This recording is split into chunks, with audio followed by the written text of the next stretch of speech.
News 7 தமிழின் என் தமிழ்நாடு செய்திகளை வழங்குவதற்காக ஸ்ரீவித்யா மோகன்ராஜ். என் தமிழ்நாடு. மணப்பாறை அருகே 10ஆம் வகுப்பு மாணவிகள் இருவரின் சடலம் இருப்பு பாதை அருகே மீட்கப்பட்ட சம்பவம் தொடர்பாக பள்ளி தலைமை ஆசிரியர் மீது நடவடிக்கை எடுக்க கோரி உறவினர்கள் சாலை மறியல் போராட்டத்தில் ஈடுபட்டனர்.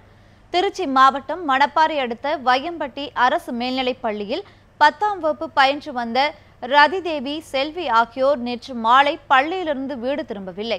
இந்நிலையில் தட்டாரப்பட்டி என்னும் இடத்தின் அருகே ரயில்வே இருப்பு பாதையில் இரு மாணவிகளின் சடலம் கிடப்பதாக தகவல் வந்தது. இதனையடுத்து மாணவிகளின் சடலத்தை மீட்டு ரயில்வே போலீசார் விசாரணை நடத்தி வருகின்றனர். மாணவிகள் சடலம் அருகே வாக்குமூலம் கடிதம் ஒன்று கிடைத்துள்ளது. அக்கடிதத்தில் தங்களது தற்கொலைக்கான காரணம் குறித்து மாணவிகள் எழுதியிருப்பதாக கூறப்படுகிறது. ரயில்வே காவல் கண்காணிப்பாளர் ஆனி விஜயா, துணை கண்காணிப்பாளர் பன்னீர்செல்வம் மற்றும் ஸ்ரீரங்கம் வருவாய் கோட்டாட்சியர் ராஜராஜன் ஆகியோர் சம்பவ இடத்தில் விசாரணை மேற்கொண்டனர்.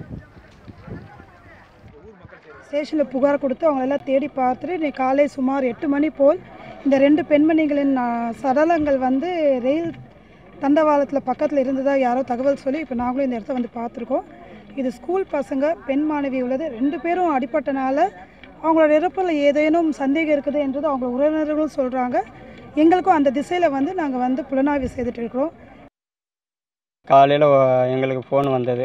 இந்த மாதிரி உங்கள் 2 ஸ்கூல் யூனிஃபார்ம் போட்ட பிள்ளை எடைக்காட்டனூருக்கு தெற்கால ரயில் ரூட்டு உரமாக கிடக்குறாங்க அப்படிங்கும்போது நாங்கள் வர்றதுக்கு முன்னாடி ஸ்கூல் ஹெட் மாஸ்டர் தங்கவேலுங்கிறவர் இந்த பேக்கு இந்த அண்டர் கிரவுண்ட் இந்த ட்ராலிக்கு கீழே கிடந்தது.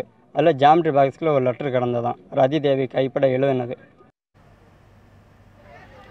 இதனிடையே மாணவியர் தற்கொலை குறித்த கடிதத்தை பள்ளி தலைமை ஆசிரியர் எடுத்து மறைத்துள்ளதாக கூறி உறவினர்கள் திருச்சி திண்டுக்கல் தேசிய நெடுஞ்சாலையில் சாலை மறியலில் ஈடுபட்டனர். மாணவிகளின் மரணத்திற்கு காரணமாக கருதப்படும் 3 மாணவர்களில் 2 கைது செய்யப்பட்ட நிலையில் மறியல் போராட்டம் விலக்கிக் கொள்ளப்பட்டது.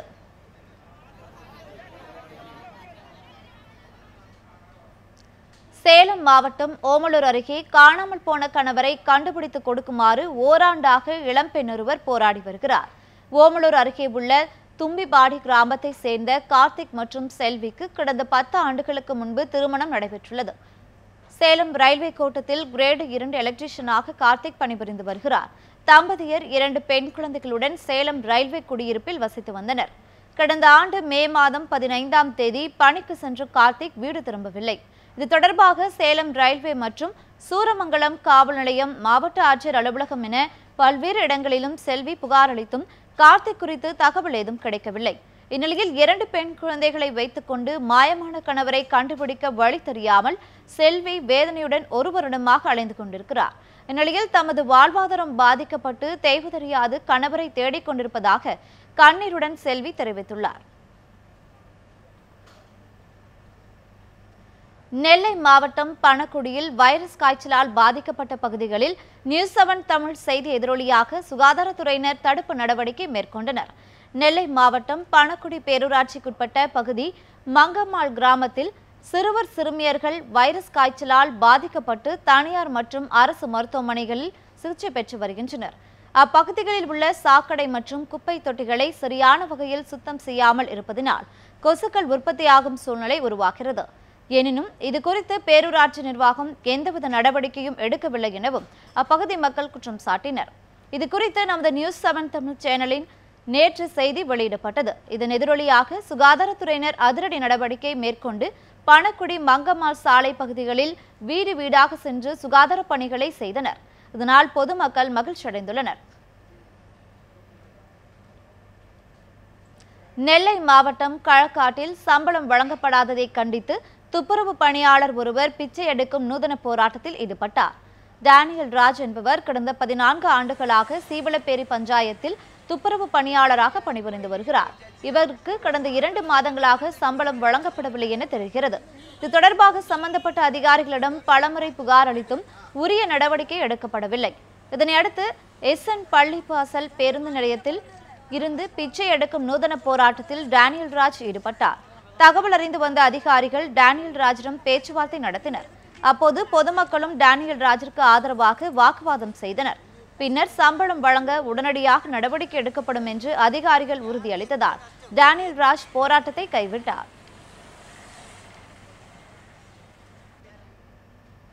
1ஆம் வகுப்பு முதல் 8ஆம் வகுப்பு வரை கட்டாய தேர்ச்சிக்கு ரத்து அறிவிப்பு குறித்து மத்திய அரசிடம் இருந்து எந்த கடிதமும் வரவில்லை என பள்ளி கல்வித்துறை அமைச்சர் செங்கோட்டையன் தெரிவித்துள்ளார். ஈரோடு மாவட்டம் அரச்சலூர் ஓடா நிலையில் சுதந்திர போராட்ட வீரர் தீரன் சின்னமலையின் 212வது நினைவு தினம் கடைபிடிக்கப்பட்டது. தமிழக அரசின் சார்பில் நடைபெற்ற இந்த விழாவில் அமைச்சர்கள் செங்கோட்டையன், கருப்பணன், தங்கமணி, வேலுமணி, விஜயபாஸ்கர், கடம்பூர் ராஜு உள்ளிட்ட பலர் கலந்து கொண்டனர். இந்த விழாவில் 489 பயனாளிகளுக்கு 2,89,00,000 ரூபாய் மதிப்பிலான நலத்திட்ட உதவிகள் வழங்கப்பட்டது.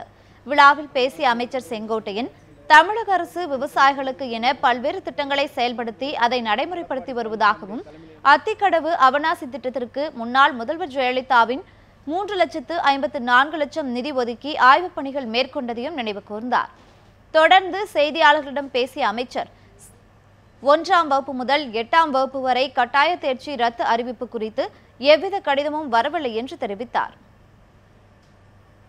முதல்வர் எடப்பாடி பழனிசாமியுடைய தலைமையில் நடைபெற்றுக் கொண்டிருக்கிற பள்ளி கல்வித்துறை சிறப்பான முறையில் பல்வேறு சாதனைகளை படைத்துக் கொண்டிருக்கிறது. நீங்கள் சொல்வதைப் போல மத்திய அரசு எந்த கடிதங்கள் வாயிலாகவும் 1ஆம் வகுப்பிலிருந்து 5ஆம் வகுப்பு 8ஆம் வகுப்பு வரைக்கும் தேர்வுகளை பற்றி எங்களுக்கு கடிதங்கள் இதுவரையிலும் வரவில்லை. வந்தால் அதை பற்றி பின்னால் உங்களுக்கு விளக்க. வடசென்னை அனல்மின் நிலையத்தால் கொட்டப்படும் சாம்பல் கழிவுகளால் ஏற்படும் பாதிப்பு மற்றும் மறுசீரமைப்பிற்கு நிபுணர் குழுவை அமைத்து தென்மண்டல பசுமை தீர்ப்பாயம் உத்தரவிட்டுள்ளது. வடசென்னை எண்ணூர் அருகே அனல்மின் நிலையத்தில் உருவாகும் நிலக்கரி சாம்பல் கழிவுகளை தமிழ்நாடு மின் உற்பத்தி மற்றும் மின் பகிர்மான கழகம் அனல்மின் நிலையத்திற்கு அருகில் உள்ள பக்கிங்காம் கால்வாய் மற்றும் கொசஸ்தலை ஆற்றில் கொட்டி வந்தனர். இந்த சாம்பல் கழிவுகளை அகற்றக் கோரி ரவிமாறன் என்பவர் பசுமை தீர்ப்பாயத்தில் வழக்கு தொடர்ந்திருந்தார். இந்த வழக்கு நீதிபதி ஜோதிமணி மற்றும் தொழில்நுட்ப உறுப்பினர் PS ராவ் முன்னிலையில் இன்று விசாரணைக்கு வந்தது. இதுகுறித்து ஏற்கனவே நியமிக்கப்பட்ட வழக்கறிஞர் லட்சுமி நரசிம்மன் தாக்கல் செய்த அறிக்கையில், ஜூலை 31ஆம் தேதி தாம் மேற்கொண்ட ஆய்வில் 6 அடி இருந்த ஆற்றின் ஆழமானது சாம்பல் கழிவுகள் நிறைந்து 1/2 அடியாக இருப்பதாக குறிப்பிட்டிருந்தார். இதை கேட்ட நீதிபதி அப்பகுதியில் அனல்மின் நிலையத்தால் ஏற்பட்ட பாதிப்பு மறுசீரமைப்பிற்காக மண்ணியல் துறை பேராசிரியர் சுல்தான் அகமது இஸ்மாயில் மற்றும் வழக்கறிஞர் லட்சுமி நரசிம்மன் ஆகியோரை நியமிப்பதாக தெரிவித்தார். இந்த குழுவில் அனல்மின் நிலைய உற்பத்தி நிபுணர் ஒருவரை இணைக்க வேண்டும் எனவும், அந்த நிபுணர் யார் என்பது குறித்து மின்சார உற்பத்தி மற்றும் பகிர்மான கழகம் நாளைக்குள் பதிலளிக்க உத்தரவிட்டு வழக்கை ஒத்திவைத்தனர். மேலும் நிபுணர் குழு ஆய்வு மற்றும் மறுசீரமைப்பிற்கான செலவை மின்சார உற்பத்தி மற்றும் பகிர்மான கழகமே ஏற்றுக்கொள்வது தொடர்பாக நாளை முடிவெடுக்கப்படும் எனவும் நீதிபதிகள் அறிவித்துள்ளனர்.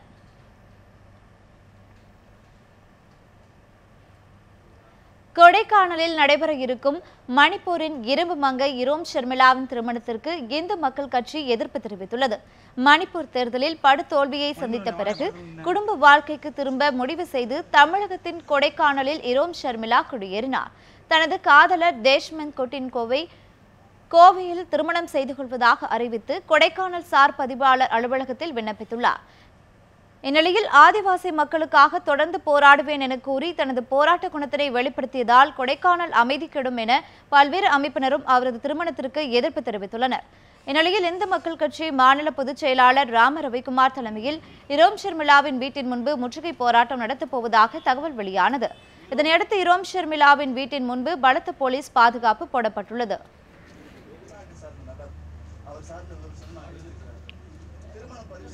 வேலூர் மாவட்டம் காட்பாடி அருகே மருமகனை கொலை செய்து புதைத்த மாமனார் கைது செய்யப்பட்டுள்ளார். காட்பாடியை அடுத்த கரசமங்கலம் கிராமத்தை சேர்ந்த பழனியின் மனைவி குப்பு, இவர்களுக்கு 2 மகன்கள் உள்ளனர். இந்த நிலையில் கடந்த ஜனவரி மாதத்திலிருந்து பழனி திடீரென மாயமானார். இதுகுறித்து பழனியின் சகோதரர் பாஸ்கரன் கொடுத்த புகாரின் பேரில் லத்தேரி போலீசார் பழனியின் மாமனார் சுந்தரேசன் மற்றும் சங்கர் ஆகிய 2 பேரை கைது செய்தனர். அவர்களிடம் நடத்தப்பட்ட விசாரணையில் பல திடுக்கிடும் தகவல்கள் வெளியாகின.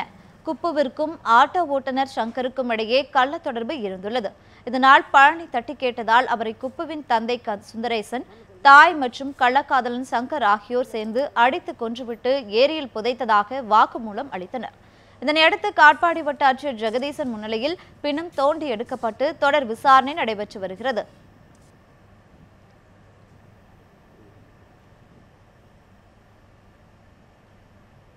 மாட்டிறைச்சி விவகாரத்தில் மத்திய அரசின் உத்தரவிற்கு விதிக்கப்பட்ட தடையை மேலும் ஒரு வார காலத்திற்கு நீட்டித்து மதுரை உயர்நீதிமன்ற கிளை உத்தரவிட்டுள்ளது. மதுரையை சேர்ந்த செல்வ கோமதி என்பவர் உயர்நீதிமன்ற மதுரை கிளையில் தாக்கல் செய்த பொதுநல மனுவில் இறைச்சிக்காக மாடு ஒட்டகங்களை சந்தையில் விற்பனைக்கு தடை விதித்து மத்திய அரசு சட்ட திருத்தம் செய்துள்ளது மத சுதந்திரத்திற்கு எதிரானது என்று குறிப்பிட்டுள்ளார். இறைச்சி உண்பவர்களும் மாடுகளை விற்போரும் இதனால் பெரிதும் பாதிக்கப்படுவர் என்றும் அந்த மனுவில் கூறப்பட்டுள்ளது. மக்களின் உணவு பழக்கத்திற்கு இடையூறு ஏற்படுத்தும் வகையில் மத்திய அரசின் தடை உத்தரவு அமைந்துள்ளதாகவும் அவர் குறிப்பிட்டிருந்தார். இதேபோல் மதுரை களிமங்கலத்தை சேர்ந்த ஆஷிக் இலாஹி பாபா என்ற வழக்கறிஞரும் இதே கோரிக்கையை வலியுறுத்தி பொதுநல மனு தாக்கல் செய்திருந்தார். இந்த வழக்குகளை விசாரித்த மதுரை உயர்நீதிமன்ற கிளை மத்திய அரசின் உத்தரவிற்கு இடைக்கால தடை விதித்து உத்தரவிட்டிருந்தது. இந்நிலையில் இந்த வழக்கு மதுரை உயர்நீதிமன்ற கிளையில் இன்று விசாரணைக்கு வந்தது. தடையை மேலும் ஒரு வார காலத்திற்கு நீட்டித்து நீதிபதிகள் உத்தரவிட்டனர். மேலும் இந்த வழக்கின் விசாரணையும் ஒரு வாரத்திற்கு ஒத்திவைக்கப்பட்டுள்ளது.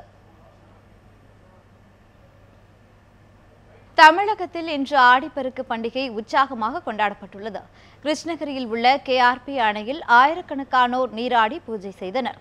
இதற்காக மாவட்டத்தில் பல்வேறு இடங்களிலிருந்து சிறப்பு பேருந்து வசதிகள் செய்யப்பட்டிருந்தன. ஆற்றில் நீராடிய பின்னர் பெண்கள் உடைமாற்ற போதிய இடம் இல்லாமல் சிரமப்பட்டனர். சேலம் மாவட்டம் எடப்பாடியை அடுத்துள்ள பூலாம்பட்டி மற்றும் கல்வடங்கம் காவிரி ஆற்றில் ஏராளமான பக்தர்கள் புனித நீராடி வழிபட்டு சென்றனர். பக்தர்கள் விசைப்படகு சவாரியும் செய்து மகிழ்ந்தனர். இதனிடையே பல்வேறு கிராமங்களிலிருந்து கொண்டு வந்த சுவாமி சிலைகளில் காவிரி நீரில் கழுவி சிறப்பு பூஜைகள் செய்து வழிபட்டனர். ஆடி 18ஆம் நாளையொட்டி சத்தியமங்கலத்தை அடுத்த பண்ணாரியம்மன் கோவிலுக்கு ஈரோடு, கோவை, நீலகிரி மற்றும் கர்நாடகாவிலிருந்து ஆயிரக்கணக்கான பக்தர்கள் வந்தனர். கோவிலில் அதிகாலை நடை திறக்கப்பட்டு சிறப்பு பூஜைகள் நடைபெற்றன. அம்மனுக்கு சந்தன காப்பு அலங்காரமும் தங்க வேணியும் வைத்து தீபாராதனைகள் நடைபெற்றன. பக்தர்கள் நீண்ட வரிசையில் நின்று அம்மனை தரிசனம் செய்தனர். தலை ஆடி கொண்டாடும் புதுமண தம்பதிகள் தீபமேற்றி வழிபட்டனர். பரமத்தி வேலூர் காவிரி ஆற்றில் ஆடிப்பெருக்கை முன்னிட்டு பக்தர்களும் பொதுமக்களும் புனித நீராடி பூஜை செய்து தலையில் தேங்காய் உடைத்து வழிபட்டனர். புதுமண தம்பதிகள் மாங்கல்ய பூஜை செய்து காவிரி தாயை வழிபட்டு வீட்டில் வளர்த்து வந்த முளைப்பாரியை காவிரி ஆற்றில் விட்டு சுமங்கலி பூஜை செய்து தாலி பிரித்து கட்டினர். இத்துடன் என் தமிழ்நாடு செய்தி தொகுப்பு நிறைவு பெற்றது. மேலும் பல்வேறு செய்திகளுக்கு தொடர்ந்து இணைந்திருங்கள் நியூஸ் 7 தமிழோடு.